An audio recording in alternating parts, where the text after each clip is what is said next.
आपल्या शहरातील, जिल्ह्यातील आणि राज्यातील ताज्या बातम्या पाहण्यासाठी TV7 न्यूज चॅनल सबस्क्राइब करा आणि बेल आयकॉनवर क्लिक करा.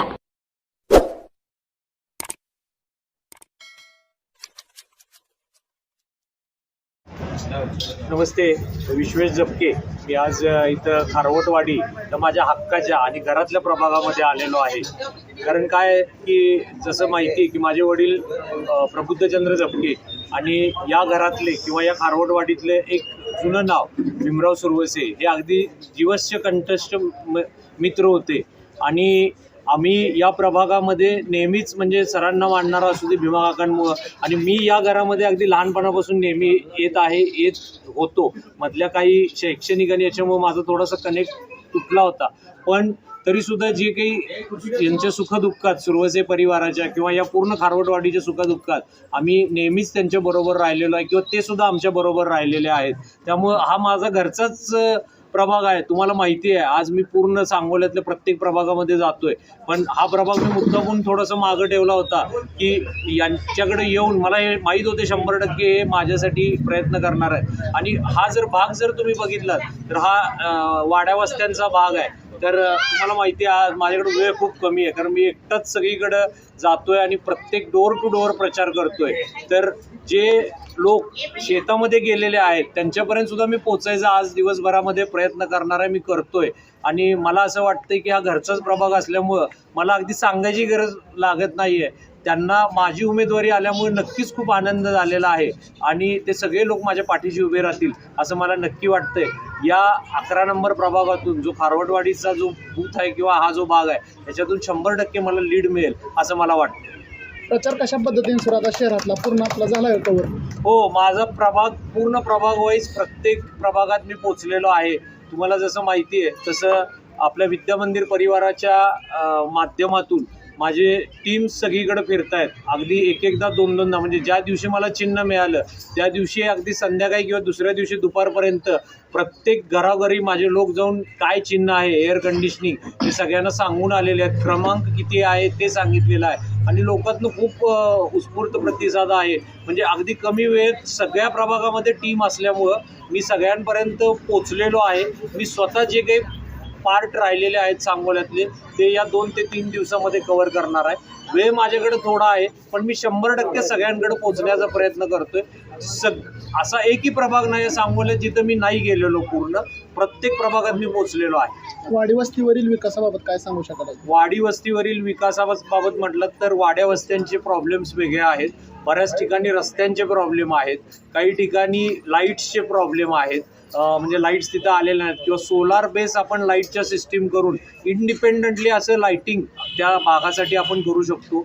रस्तेचा प्रॉब्लेम इथं आहे. त्यानंतर सांडपाण्याचा काही ठिकाणी प्रॉब्लेम आहे. तर या सगळ्या गोष्टी आपल्याला वाड्या वस्त्यांवर करायच्या आहेत किंवा करू शकतो आपण त्या माध्यमातून. कारण एकाच प्रभागात काही शहरी भाग आहे, काही वाड्या वस्त्यांचे भाग आहेत, पण दोन्हीकडं खूप वेगवेगळ्या पद्धतीचं वातावरण आहे.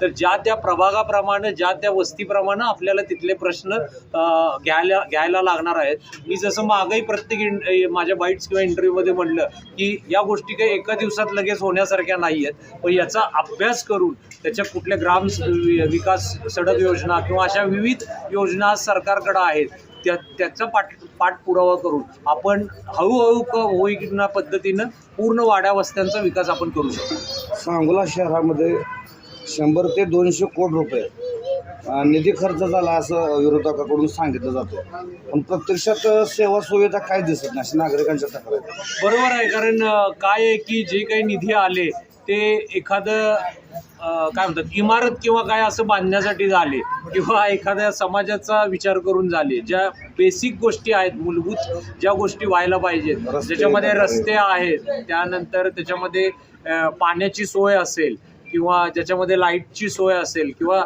बाकीचं जे काही आहे असं जास्त काही करण्यात आलं नाही. किंवा मागच्या वेळेचा जो काही त्याच्यामध्ये सगळ्यात महत्त्वाचं आहे की एक प्रभावी टीम तिथं नगरपालिकेत काम करणारी पाहिजे होती, ज्याला थोडासा या सगळ्या गोष्टींचा अभ्यास आहे. अशी उणीव तिथं खूप होती. त्यामुळं निधी आला पण तो काही परत पण गेला. म्हणजे ज्याच्यावर जर काम नाही झालं किंवा जे काही 2 लोक तिथं काम करत होते पूर्वीचे, त्यांच्यात एकमेकात जे काही वैचारिक मतभेद होते, वैचारिक म्हणण्यापेक्षा त्यांनी एकमेकाला पटवूनच घेतलं नाही, त्यामुळे बराचसा नगरपालिकेचा निधी परत सुद्धा गेला.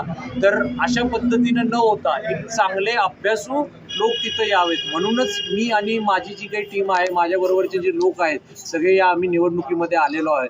आणि मला असं वाटतं की नागरिकांनी हा उद्देश लक्षात घेऊन 100% मला त्यांचं पाठबळ मिळतंय. मी आज सगळ्या लोकांच्याच जातोय, लोकांना ही उमेदवारी 100% आवडलेली आहे आणि मला खूप चांगला पाठिंबा सगळ्या लोकांकडनं मिळतोय. आणि मला 100% मला यशाची माझी खात्री आहे की 2 तारखेला जे मतदान होणार आणि 3 तारखेला जो रिझल्ट येणार आहे, त्याच्यामध्ये लोक या विकासाचा विचार नक्की करतील. या प्रभागातील नागरिकांना काय आव्हान करतात? या प्रभागातील नागरिकांना मी जसं सुरुवातीलाच म्हटलं की हा माझा स्वतःचा प्रभाग असल्यासारखा आहे.